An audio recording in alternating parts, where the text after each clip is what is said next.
Assalamu alaikum students, welcome to Empower Academy and you are watching easy tutorial.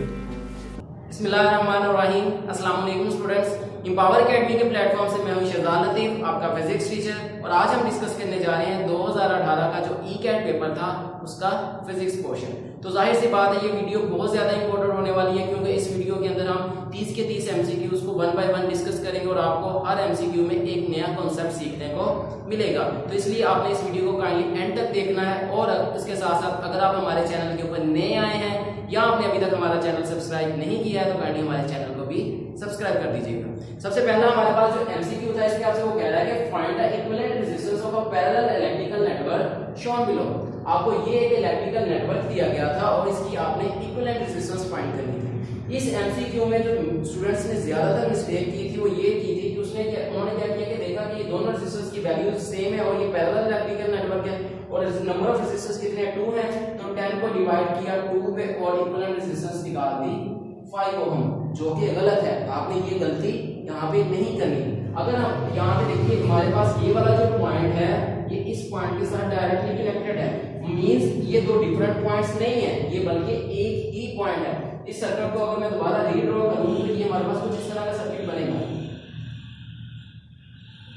ये दो resistor है, एक point है, इसके दोनों टर्मिनल्स भी इसी के साथ कनेक्टेड और इसके दोनों टर्मिनल्स भी इसी पॉइंट के साथ कनेक्टेड है।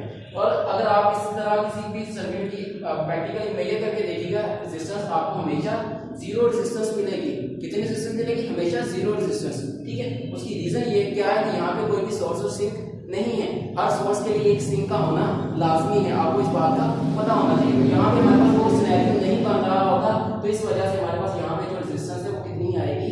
0 ओम आएगी। तो यहाँ पे आपने इसको 5 ओम नहीं करना। तो इसका जो करेक्ट आंसर बनेगा वो अल्फा है, विच इज 0 ओम। अभी हम डिस्कस कर लेते हैं अपना क्वेश्चन नंबर 2।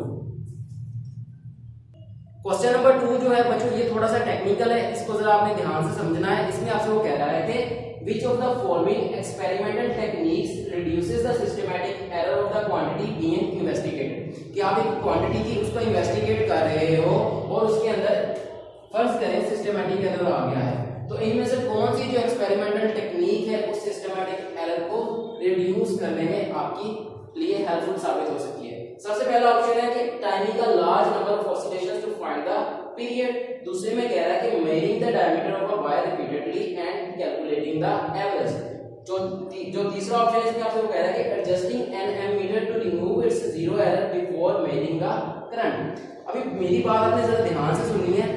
जब रैंडम एरर आता था तो रैंडम एरर आपको पता है किसी भी अननोन कॉज की वजह से होता है और उसकी वो जो हर मेजरमेंट को इक्वली इफेक्ट भी नहीं कर रहा होता। तो इसके लिए आप क्या करते थे? नंबर ऑफ मेजरमेंट्स को बढ़ा देते थे या फिर आप क्या करते थे उनका एट द एंड मेजरमेंट्स को रिपीट करते थे तो एट द एंड एवरेज ले लेते थे। तो यहाँ पे देखिए इन दोनों आपके केसेस में भी सेम वे हो रहा है कि आप इसमें भी आपको क्या कहना है कि एवरेज ले लें, या फिर इसमें भी कह रहा है कि आप टाइमिंग का लार्ज नंबर ऑफ ऑसिलेशंस आप लार्ज नंबर ऑफ ऑसिलेशंस ले लें। ठीक है, तो इस तरह हमारे पास पता है कि जो सिस्टमैटिक एरर है वो कभी भी रिड्यूस नहीं होता, क्योंकि सिस्टमैटिक एरर जो है वो किसी ना किसी नॉन काज की वजह से होता है और वो हर मेजरमेंट को इक्वली इफेक्ट भी कर रहा होता है। और उसको खत्म करने के लिए आप क्या करते थे, या तो आपके पास जिस डिवाइस के साथ आप मेजरमेंट करें उसको किसी दूसरी डिवाइस के साथ कंपेयर कर लें जो कि ठीक हो, या फिर आप एक करेक्शन फैक्टर भी अप्लाई कर सकते हैं। यहाँ पे जरा इस ऑप्शन में देखिए आपको वो कह रहा है कि adjusting an ammeter to remove its zero error, कि उसके अंदर जीरो एरर था।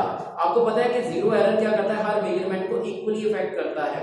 अगर वो प्लस में है तो उसको प्लस उतना कर देगा, अगर वो थोड़ा सा उससे आगे मतलब 0 पॉइंट से आगे चला गया है तो उसको क्या कर देगा? उतना मेजरमेंट में उस मेजरमेंट को उतना थोड़ा सा कम कर देगा। ठीक है, अभी देखिए यहाँ पे जीरो एरर है तो जीरो एरर को आपको पता है खत्म करने के लिए आप हमेशा करेक्शन फैक्टर ही अप्लाई करते हो। और करेक्शन फैक्टर जो अप्लाई करने का तरीकाकार है ये किसको ठीक करने का तरीकाकार है या किस रिड्यूस करने का तरीकाकार है? सिस्टमैटिक एरर को। तो इसका मतलब आपके पास जो करेक्ट ऑप्शन है वो चार्ली बनेगा, adjusting an ammeter to remove its zero error before measuring the current. ठीक है, अभी हम देख लेते हैं अपना क्वेश्चन नंबर 3। क्वेश्चन नंबर 3 में बच्चों आपसे वो कह रहा है कि if F C J N and M represent the farad, coulomb, joule, newton and metre respectively. मतलब आपको ये कुछ सिंबल दिए गए थे और वो आपको बता रहा है कि ये किन किन चीजों को रिप्रेजेंट करते हैं। देन कहता है कि the permittivity of free space epsilon not has units. आपने एप्सिलॉन नॉट के यूनिट्स बताने हैं कि इनमें से कौन कौन से हो सकते हैं। सबसे पहले यूनिट की वो बात कर रहा है फैरेड पर मीटर। यहाँ पे आपको पता है जो फैरेड है ये क्या किसका यूनिट होता है, कैपेसिटेंस का। और जो कैपेसिटेंस है आपको पता है इसका अगर हम रिलेशन देखें सी का वो इक्वल होता है Q ओवर V, और ये हमारे पास इक्वल है A epsilon not over D। यहाँ से अगर हम A एप्सिलॉन नॉट की वैल्यू कैलकुलेट करना चाहें तो हमें पता है जो एप्सिलॉन नॉट है ये इक्वल आ जाएगा C into D over A। हमें पता है जो C है इसका यूनिट क्या है, फैरेड है, D का यूनिट जो है मीटर है, लेकिन एरिया का यूनिट क्या है, मीटर स्क्वायर। तो यहाँ पे ये मीटर स्क्वायर और ये मीटर जो स्क्वायर है ये कट जाएगा तो यहाँ से पर मीटर चल जाएगा, तो फैरेड पर मीटर। तो इसका मतलब ये वाला ऑप्शन भी क्या है, करेक्ट है। अभी हम बात कर रहे थे इस यूनिट की। इस यूनिट में आपको कह रहा है कि कूलम स्क्वायर पर न्यूटन पर मीटर स्क्वायर। आपको पता है जो कूलम्स का लॉ है उसके मुताबिक जो F है वो इक्वल होता है 1 over 4 pi epsilon not Q1 Q2 over R square. यहाँ से आपने एप्सिलॉन नॉट के यूनिट्स कैलकुलेट कर लिया, तो एप्सिलॉन नॉट हमें पता है इक्वल आ जाएगा 1 ओवर 4 पाई F into Q1 Q2 over R square.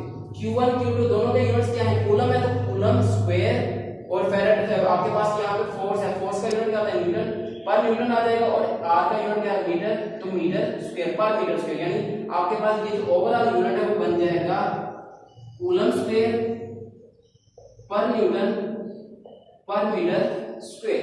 तो यहाँ पे ये वाला ऑप्शन भी गिवन है। अब अगर इस ऑप्शन की बात की जाए तो आपने यहाँ पे जाउल है, जाउल एनर्जी को रिप्रेजेंट करता है, तो आपको पता है जो एनर्जी है इक्वल होती है 1 ओवर 2 CV स्क्वायर। 1 ओवर 2 हमें पता है कांस्टेंट है, इसको अभी हम थोड़ी देर के लिए अगर इग्नोर भी कर दे तो कोई फर्क नहीं पड़ेगा, ये इक्वल हो जाएगा E is equal to C। हमें पता है अभी हमने पढ़ा था इक्वल होता है A epsilon not over D। अब यहाँ पे इसकी वैल्यू पुट करें A epsilon not over D, और B हमें पता है ये इक्वल होता है W ओवर Q के।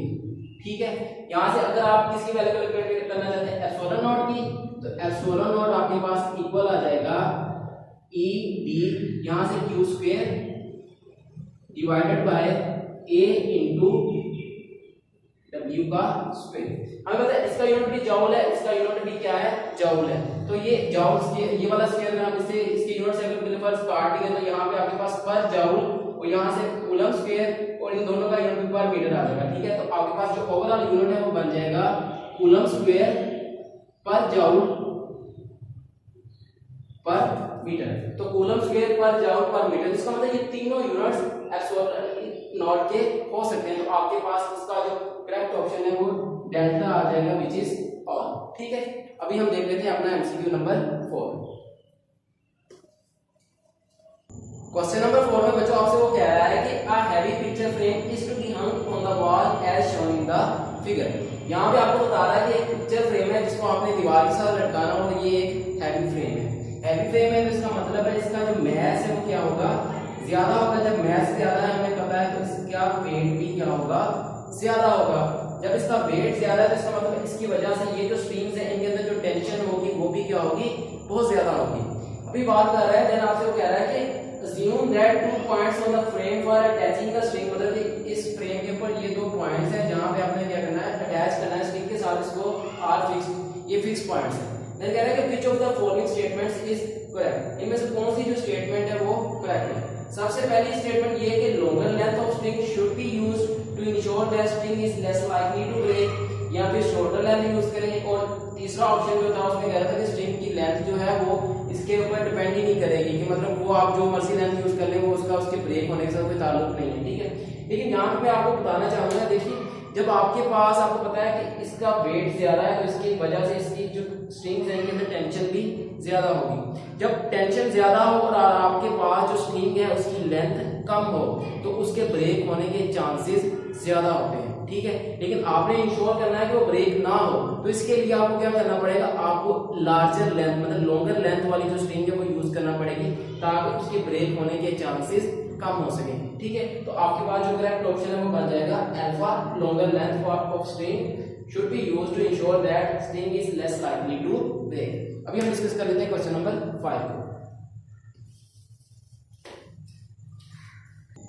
क्वेश्चन नंबर 5 में बच्चों आपसे वो कह रहा है कि two objects A and B at a distance of 100 metre travel towards each other. दो ऑब्जेक्ट्स हैं ए एंड बी, उन दोनों के बीच डिस्टेंस कितना है 100 मीटर का, और ये दोनों एक दूसरे की तरफ ट्रेवल कर रहे हैं with both with initial speed of 10 metre per second. दोनों की जो इनिशियल स्पीड है मतलब vi of A and vi of B वो कितनी है, इक्वल है, और कितनी है 10 मीटर पर सेकंड। ठीक है, देन क्या कह रहा है कि आपके पास and constant acceleration of 1 metre per second square and 1.5 metre per second square respectively. मतलब जो आपके पास ऑब्जेक्ट ए है उसका एक्सेलरेशन 1 मीटर पर सेकंड है, और जो अब स्क्वायर है, और जो आपके पास ऑब्जेक्ट बी है उसका 1.5 metre per second square. A of A and A of B 1 metre per second square, 1.5 metre per second square. After how much time will the objects cross each other. आपने बताना है कितने time के बाद ये दोनों ऑब्जेक्ट्स एक दूसरे को क्रॉस करेंगे। आपके पास ऑप्शन दिए हुए हैं 3 सेकंड या 3.5, 4 या फिर 4.5 सेकंड्स। इस तरह का जो आपके पास अगर एमसीक्यू आ जाए तो उसको सॉल्व करने की ट्रिक ये होती है कि आपके पास जो नीचे ऑप्शंस दिए गए हैं इनमें से कोई भी आप फर्स्ट कीजिए, कोई ऑप्शन पिक करें। ठीक है, आपने फर्स्ट कर लिया, यहाँ से पिक किया 4 सेकंड। ठीक है, मैं 4 सेकंड को पिक करूंगा समझाने के लिए। आपने 4 सेकंड को पिक किया, इस 4 सेकंड के लिए ऑब्जेक्ट ए और ऑब्जेक्ट बी का आप डिस्टेंस कैलकुलेट करें। उन दोनों डिस्टेंसेस को फिर आप ऐड करें। अगर वो 100 मीटर के इक्वल आ जाता है तो इसका मतलब वो उसी टाइम के लिए वो एक दूसरे को क्रॉस करेंगे, अदरवाइज वो क्रॉस नहीं करेंगे। ठीक है, फर्स्ट कीजिए, मैं यहाँ पे 4 सेंटीमीटर को ले लेता हूँ। यहाँ पे हमारे पास पता है जो डिस्टेंस है उसका फॉर्मूला होता है s equal to VAT plus half AT square. ठीक है, यहाँ पे जब मैं VI की वैल्यू मुझे पता है 10 है, टाइम मैंने अभी आपको बताया कि मैं फर्स्ट करूंगा 4 है, ये मैं A के लिए कैलकुलेट कर रहा हूँ, तो 4 आ जाएगा प्लस हाफ A हमारे पास कितना है ऑब्जेक्ट A के लिए अभी मैंने आपको बताया 1 मीटर पर सेकंड स्क्वायर, तो यहाँ पे 1 आ जाएगा, और T हम आपने कितना फर्स्ट किया 4 का जब आप स्क्वायर देंगे तो आ जाएगा 16। ये जब आप कट करेंगे तो यहाँ से वैल्यू आ जाएगी 8, तो SA आपके पास इक्वल आ जाएगा 48 मीटर। इसी तरह आप SB भी कैलकुलेट करें। SB आपके पास वही VI into T plus half AT square. हमें पता है VI कितना है 10 है, T आपके पास 4 है प्लस हाफ, A आपके पास 1.5 है इस केस में, और T आपके पास वही 4 है, 4 का जब आप स्क्वायर करेंगे तो 16। ठीक है, ये हो गया 40 प्लस ये 16 को 2 में डिवाइड किया तो 8 आ जाएगा। 8 को आपने जब 1.5 के साथ मल्टीप्लाई करेंगे तो यहाँ से आपके पास वैल्यू आ जाएगी 12, और ये बन जाएगा 52 मीटर। ठीक है, इन दोनों को आप ऐड करेंगे, SB था SA प्लस SB, ऐसे आपके पास 48 है, ये आपके पास 52 है, दोनों को ऐड किया तो आपके पास डिस्टेंस बन जाएगा 100 मीटर, जो कि आपकी जो इनिशियल डिस्टेंस है उसके इक्वल है। तो इसका मतलब है ये 4 सेकंड्स के बाद ये दोनों ऑब्जेक्ट्स एक दूसरे को क्रॉस करेंगे। ठीक है, अभी हम देख लेते हैं अपना नेक्स्ट एमसीक्यू। क्वेश्चन नंबर 6 में बच्चों आपसे वो कह रहा है कि when a constant force of 5 Newton acts on an object of unknown mass for a time of 5 second, कि आपके पास एक ऑब्जेक्ट है और उस ऑब्जेक्ट का आपको मास नहीं पता, लेकिन उस ऑब्जेक्ट के ऊपर जब एक फोर्स, कितनी फोर्स है वो 5 न्यूटन की फोर्स एक्ट करती है, कितनी देर के लिए 5 सेकंड के लिए, मतलब कि आपके पास फोर्स भी गिवन है, कितनी है 5 न्यूटन, टाइम गिवन है, टाइम भी कितना है 5 सेकंड्स। ठीक है, the change in the velocity of the object is 5 metre per second, तो उसकी जो वेलोसिटी के अंदर चेंज आता है, मतलब कि अब VF माइनस VA जो आप निकालते हैं वो कितना है 5 metre per second. What is the mass of the object, आपने उस ऑब्जेक्ट का मास कैलकुलेट करना है। ठीक है, आपने पढ़ा होगा एक रिलेशन, इस रिलेशन के मुताबिक आपको पता है जो फोर्स है वो इक्वल होती है MVF minus MVI divided by T। ठीक है, मतलब कि जो change in momentum divided by time is equal to force. यहाँ पे आपको मास कैलकुलेट करने का कहा गया, लेकिन आपको ये जो आपके पास वेलोसिटीज के अंदर चेंज है ये आपको गिवन है। यहाँ से अगर आप मास को कॉमन निकालने हैं तो आपके पास हो जाएगा VF minus VI divided by T। ठीक है, यहां से आप t को f के साथ मल्टीप्लाई करें तो f cross t divided by किससे कर दे आप vf माइनस vi के, और ये इक्वल आ जाएगा mass के। आपको पता है जो फोर्स है ये भी 5 न्यूटन है, टाइम भी आपके पास 5 है, इस तरह वेलोसिटी के अंदर जो चेंज है वो भी कितना है 5। जब आप 5 को 5 के साथ कट करेंगे तो आपके पास जो mass है वो बन जाएगा 5 किलोग्राम। ठीक है, तो आपके पास जो करेक्ट ऑप्शन है वो बन जाएगा अल्फा विच इज 5 किलोग्राम। अगर आप किसी भी एमसीक्यू में कोई प्रॉब्लम हो तो आप नीचे कमेंट करके पूछ सकते हैं। अब मैं आपको एक छोटी सी असाइनमेंट देने लगा हूं ताकि आप उस असाइनमेंट को खुद अपने हाथों से करें, और अगर किसी बच्चे को ये टॉपिक समझ नहीं मतलब उसने नहीं समझा हुआ तो मैंने इसके ऊपर एक सेपरेटली वीडियो बनाई हुई है, तो वो जाकर वो वीडियो भी देख सकता है। मैं इंशाल्लाह कार्ड में इसका लिंक दे दूंगा। देन कह रहा है कि इस एमसीक्यू में आपसे वो कह रहा है कि in an experiment The average speed of the car is measured। आपने यहाँ पे ख्याल रखना है कि आपने average speed of car measure की है। ठीक है, इसमें कह रहा है कि GPS localization is used to measure the distance travelled over an interval of 10 second. आपके पास जो डिस्टेंस है वो कितनी देर के लिए आपने मेजर करना है 10 सेकंड्स के लिए। ठीक है, मतलब आपके पास टोटल टाइम कितना है 10 सेकंड है, और जो आप लोकेशन जो डिस्टेंस ट्रेवल वो मेजर कर रहे हो किसके साथ कर रहे हो, जीपीएस लोकलाइजेशन के साथ। अब ये जो 10 सेकंड का आपके पास टाइम है ये आपने किसके साथ मेजर किया है, यहाँ पे आपको कह रहे हैं for this purpose a stop watch with an absolute uncertainty of 0.1 second. मतलब कि आपके पास जो वॉच थी स्टॉप वॉच उसकी आपको एब्सोल्यूट अनसर्टेनिटी दे दी गई है। यहाँ से आपने क्या करनी है उसकी अनसर्टेनिटी निकालनी। कौन सी अनसर्टेनिटी, परसेंटेज अनसर्टेनिटी। वो क्यों निकालेंगे वो मैं आपको बताता हूँ। ठीक है, and GPS device with the location uncertainty of 3 metre. जो आपने जीपीएस लोकलाइजेशन की डिवाइस यूज की थी उसकी अनसर्टेनिटी कितनी है, वो 3 मीटर की है। कह रहा है कि if the difference in the location before and after the experiment is 60 metre, कि आपके पास जो आप जहां से आपने मेजर करना स्टार्ट किया था और जहां पे आपने मेजर करना बंद किया उन दोनों के बीच डिस्टेंस कितना है 60 मीटर का। मतलब कि आपने जो टोटल डिस्टेंस ट्रेवल किया वो कितना है 60 मीटर है। आपको टोटल डिस्टेंस भी गिवन है 60 मीटर, और जिस डिवाइस के साथ मेजर किया गया उसकी एब्सोल्यूट अनसर्टेनिटी भी गिवन है। इसी तरह आपके पास टोटल टाइम भी गिवन है और उसकी एब्सोल्यूट अनसर्टेनिटी भी गिवन है। आपने क्या करना है, the percentage uncertainty in the measurement of average speed of car. आपने जस्ट परसेंटेज अनसर्टेनिटी कैलकुलेट करके बतानी है।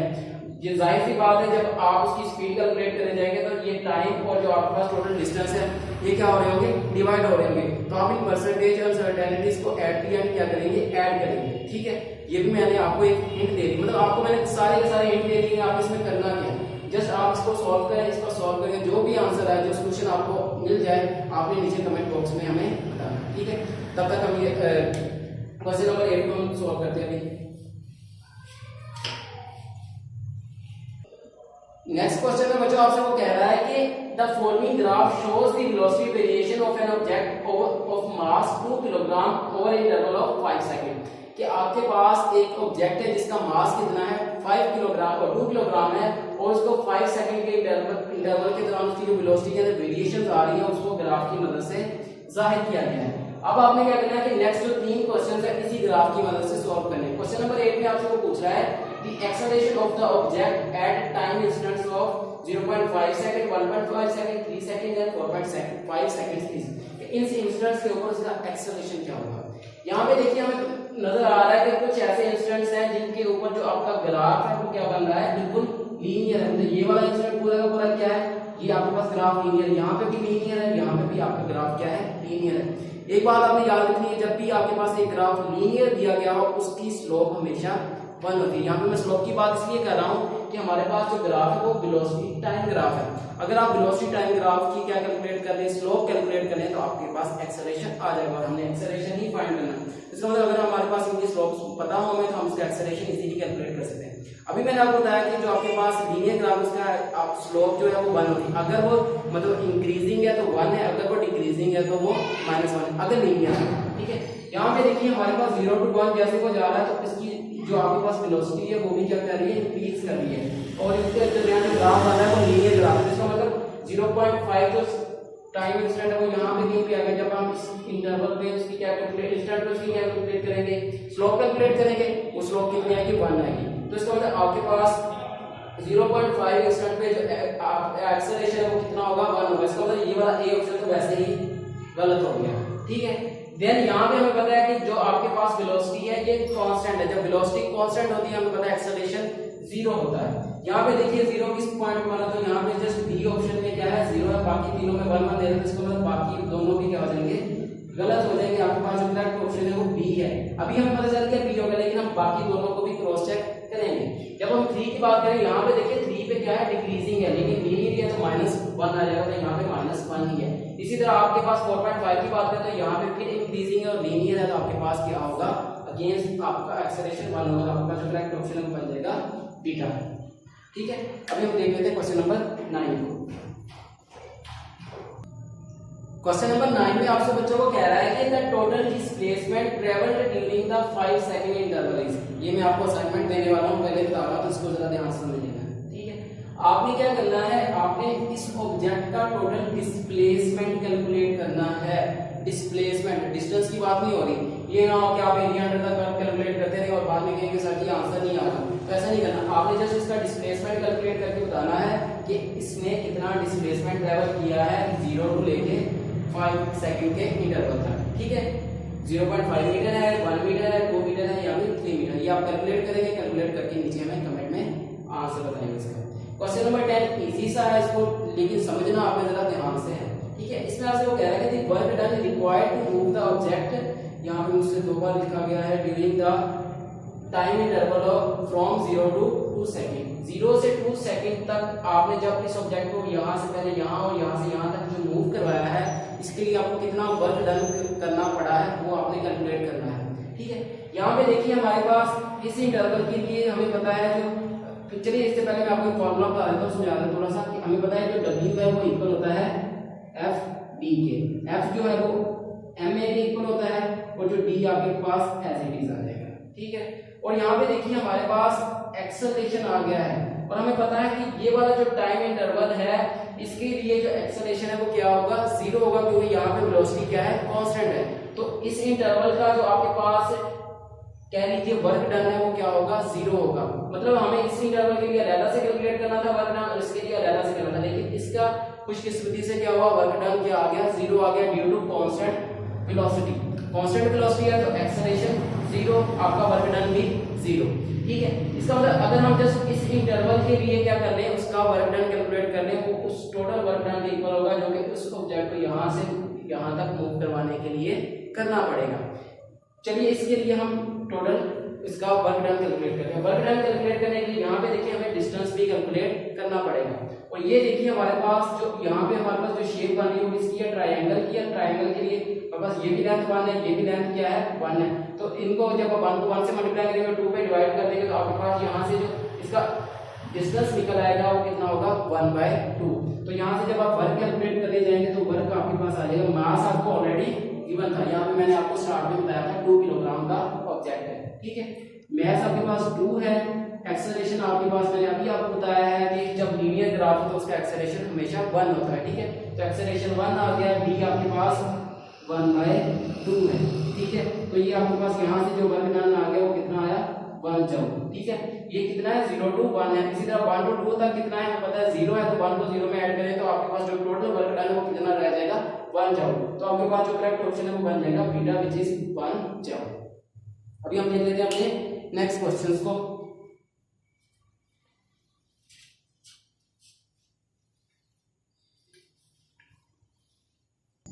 क्वेश्चन नंबर 11 में बच्चों आपसे वो कह रहा है कि in an experiment fluid flowing through a pipe is to be studied. एक आपने एक्सपेरिमेंट में क्या करना है, एक पाइप के अंदर से फ्लो करता फ्लूइड को आपने स्टडी करना है। Which of the following conditions is the Bernoulli equation not applicable, कि इनमें से किस कंडीशन के ऊपर बर्नौलीज इक्वेशन जो है वो एप्लीकेबल नहीं होगी। हमें पता है जो बर्नौलीज इक्वेशन है वो इनकम्प्रेसिबल फ्लूइड्स के ऊपर भी एप्लीकेबल होती है, उसके अलावा स्टेडी मोशन वाले फ्लूइड्स के ऊपर भी एप्लीकेबल होती है। और देन अगर हम बात करें उसके नॉन विस्कस, मतलब ये तीनों कंडीशन अगर आपके पास फुलफिल हो रही हैं तो उनके ऊपर क्या कर रही होगी बर्नौलीज इक्वेशन एप्लीकेबल हो रही होगी। अगर इन तीनों में से कोई एक भी आपके पास कंडीशन मेट नहीं करती तो आप उस बर्नौलीज इक्वेशन को अप्लाई नहीं कर सकते। तो यहाँ पे हम ऑप्शन देख लेते हैं। ऑप्शन का आपसे पहले ऑप्शन में वो कह रहा था fluid flowing through the pipe is viscous. अभी मैंने आपको कहा कि उसको क्या होना चाहिए, नॉन विस्कोस होना चाहिए, लेकिन यहाँ पे आपको कह रहा है कि जो फ्लूइड है वो विस्कोस है। तो इसका मतलब है इसी कंडीशन की वजह से हम जो आपकी बर्नौलीज इक्वेशन है उसको अप्लाई नहीं कर सकते। तो आपका जो करेक्ट ऑप्शन है वो बन जाएगा अल्फा। ठीक है, geostationary satellites A and B of mass 10 kilogram and 20 kilogram respectively are to be put into orbit.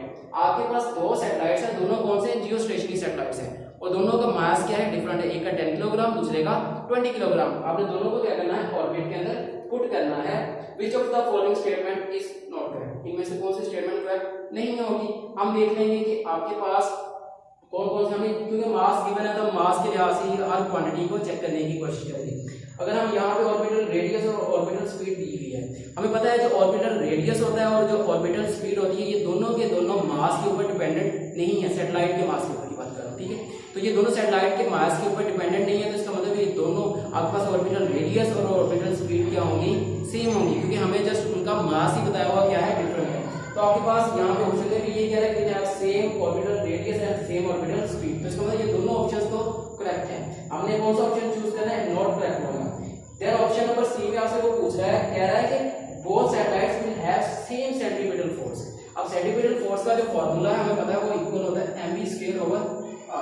आपको ये मास के ऊपर क्या है, डिपेंडेंट है, जब मास के ऊपर डिपेंडेंट है और मास क्या है, डिफरेंट है, तो इसका मतलब सेंट्रीपिटल फोर्स क्या होनी चाहिए थी, डिफरेंट होनी चाहिए थी, लेकिन यहाँ पे कह रहा है कि सेम है, तो इसका मतलब ये ऑप्शन क्या हो गया, नॉट करेक्ट। और उसके बाद ऑप्शन नंबर डी में आपसे कह रहा है कि centripetal force both satellites will have different angular momentum.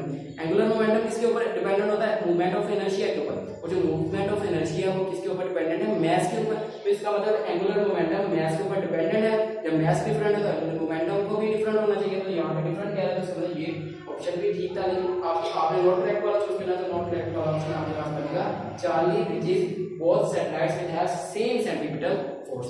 I hope so आपके 12 एमसीक्यू में किसी किस्म का कोई प्रॉब्लम नहीं है, लेकिन फिर भी कोई प्रॉब्लम अगर बाकी है तो नीचे कमेंट करके आप पूछ सकते हैं। ठीक है, क्वेश्चन नंबर 13 में बच्चों आपसे वो कह रहा है कि टू क्रिकेट बॉल्स क्लाइड इनइलास्टिकली। आपके पास दो क्रिकेट की गेंदें थी, वो क्या की, इनइलास्टिकली आपस में क्लाइड की हैं, टकराई हैं। आपने कंडीशन याद रखनी किसकी है, इनइलास्टिक की। ठीक है, what happened to the kinetic energy and the momentum. उस क्रिकेट बॉल की काइनेटिक एनर्जी और मोमेंटम में क्या फर्क पड़ेगा।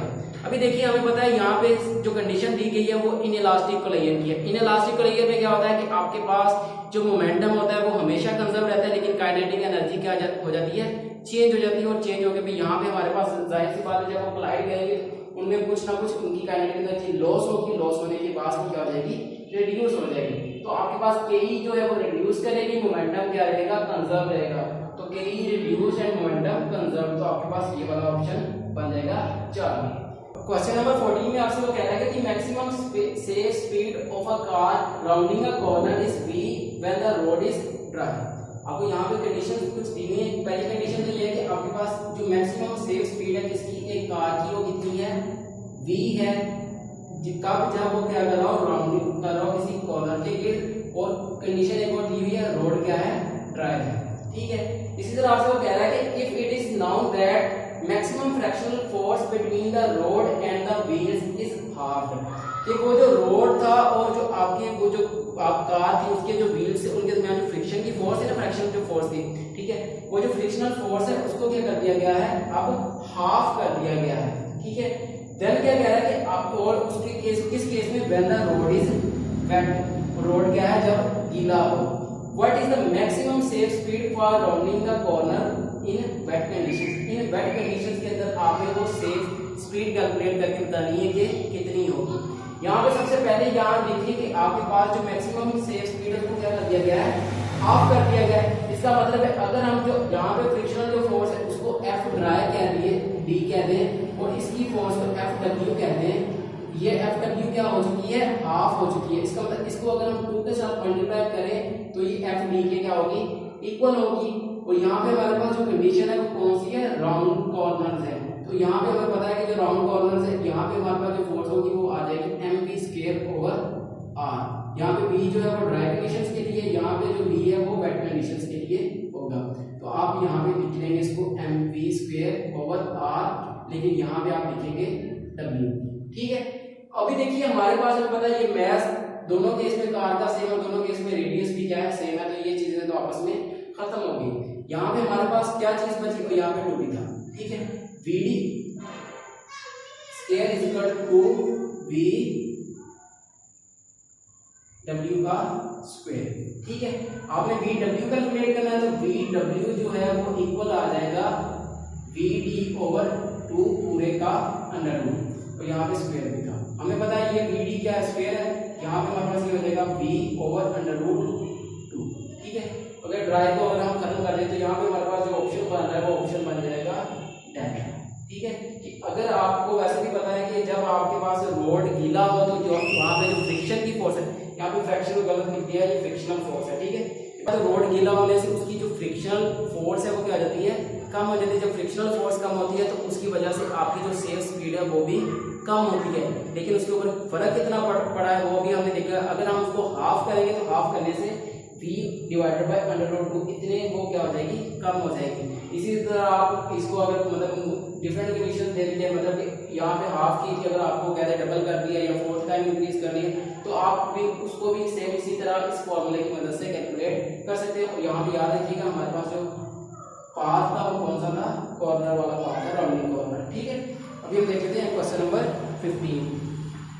क्वेश्चन नंबर 15 में बच्चों आपसे वो कह रहा है कि a pendulum Bob in simple harmonic motion will have its velocity leading the displacement bye a phase angle of, कि आपके पास सिंपल हार्मोनिक मोशन में क्या होता है कि वेलोसिटी डिस्प्लेसमेंट को लीड करती है। ये तो उसने क्वेश्चन के अंदर ही हमें बता दिया, लेकिन आपने कैलकुलेट ये करके बताना है कि उनके दरमियान फेज एंगल कितने का होता है। ठीक है, हमें वैसे पता है जो डिस्प्लेसमेंट है सिंपल हार्मोनिक मोशन के लिए वो इक्वल होता है x equal to x naught sine omega T, और वेलोसिटी हमें पता है कि अगर हम डिस्प्लेसमेंट का डेरिवेटिव लें तो वो किसके इक्वल होता है, वेलोसिटी के इक्वल होता है। तो इसका मतलब यहाँ पे अगर हम इसका डेरिवेटिव ले रहे हैं तो हमें वेलोसिटी मिल जाएगी। तो इसका डेरिवेटिव लेने के लिए हमें क्या करना पड़ेगा, डी बाई डी टी। यहाँ पे एक्स नॉट हमें पता है कांस्टेंट है, तो एक्स नॉट को हम बाहर निकाल लेते हैं। हमारे पास जो टर्म रहेगी वो सिर्फ ये रहेगी साइन ओमेगा टी। ठीक है, और इसका हमने डेरिवेटिव करना है विद रिस्पेक्ट टू टी। यहाँ पे हमारे पास ओमेगा बाहर आ जाएगा तो ये हो जाएगा x not omega into cos omega T plus theta, क्योंकि हमें पता है जो साइन है इसका डेरिवेटिव क्या होता है, कॉस होता है। यहाँ पे आप इसको इस फॉर्म में लिख सकते हैं कि x naught into omega sine, और यहाँ पे आपके पास आ जाएगा minus B and omega T plus theta plus pi by 2। अब मैंने इसको इस फॉर्म में क्यों लिखा, मेरे पास इसकी एक रीजन है। वो रीजन ये है कि हमारे पास cos pi by 2 plus theta जो है ये इक्वल होता है, x जो है ये इक्वल होता है माइनस साइन x के। ठीक है, इस वजह से हम इसको इस फॉर्म में लिख सकते हो। यहाँ पे हमारे पास नजर आ रहा है कि फेज लीड है वो कितना है, पाई बाय 2 का है। तो हम इजीली कह सकते हैं कि हमारे पास इस वेलोसिटी और डिस्प्लेसमेंट के दरमियान फेज एंगल का है, मतलब लीड जो कर रही है वेलोसिटी डिस्प्लेसमेंट को कितने एंगल से कर रही है, पाई बाय 2 रेडियन से। ठीक है, आई होप सो आपको इन 15 एमसीक्यूज में किसी किस्म की कोई डिफिकल्टी नहीं